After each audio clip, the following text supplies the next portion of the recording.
Programs lose talent to graduation every year. The great programs reload their rosters with other great players and develop the younger players to someday fill those roles. Understand your fatigue, but you've got to maintain your focus. Okay, you can't play that game for 47 minutes. It's got to be a full 48. Same thing now. We're not quite done yet.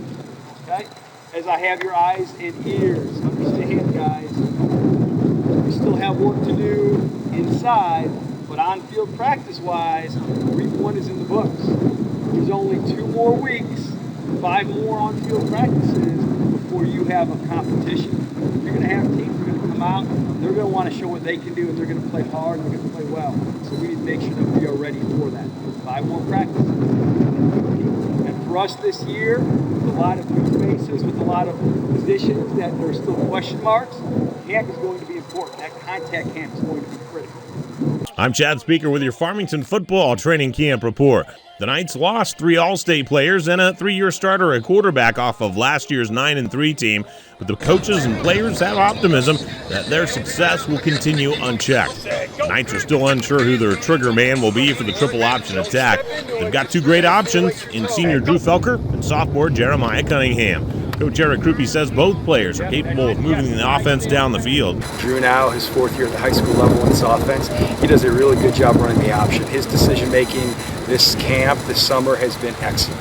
You know, Maya is still growing in that respect, but he's got athleticism just like Drew does.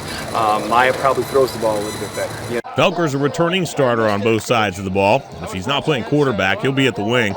He'll also oversee the defense from his spot at free safety.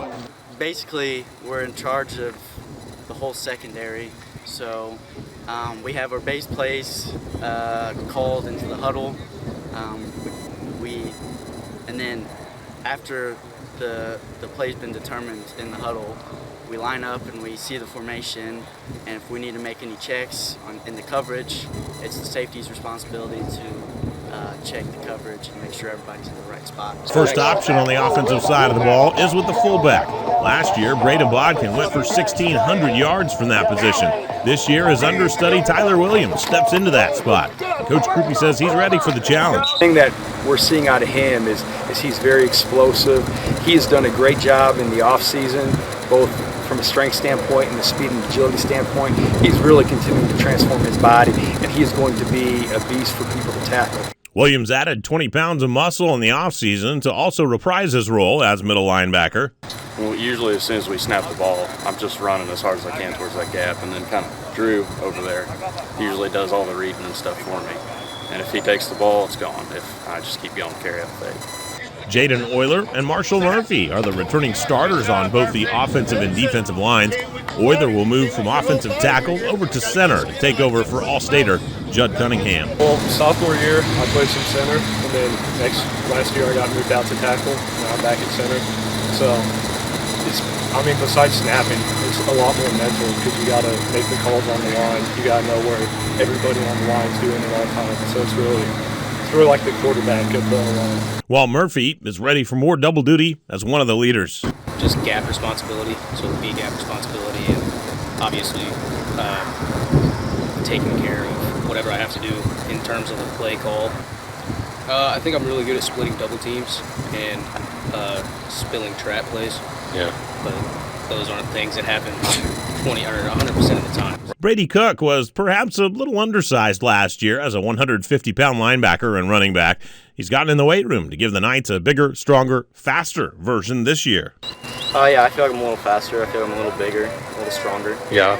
And how'd you do that? Tell me about your off-season work, how you were able to accomplish that. Just in the weight room, coming to the field, just doing stuff outside and inside of practice. Farmington's made a living out of controlling the clock, playing great special teams, limiting opponents on defense, and scoring late to pick up a number of wins.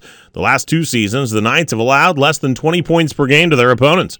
Coach Krupe trusts his skilled cover corners to go one-on-one, allowing the other defenders to concentrate on other threats. Senior speedster Jake Bishop will be one of the men on the island again this year. You really just got to stay on the hip. You don't really got any secondary help, so that's the main point. That's the main thing you got to do. Farmington starts the season at home against North County. Then it's 2 on the road at Potosi and Syston. They're back at home in Week 4 against Hayti. SEMO North play occurs Week 5 through 7 with games at Cape, then at home against Poplar Bluff and defending state champion Jackson. The Knights go to Festus in Week 8 and then conclude the regular season at home with rival Central Rebels. You can listen to Farmington Knights football throughout the season on AM 800 KREI and MyMoInfo.com. Start every Friday night of football with the Fleegs Equipment pregame show and wrap it up with the Home Pools and Spas End Zone show. I'm Chad Speaker for Regional Radio Sports. Finish on 3. 1, 2, 3, finish!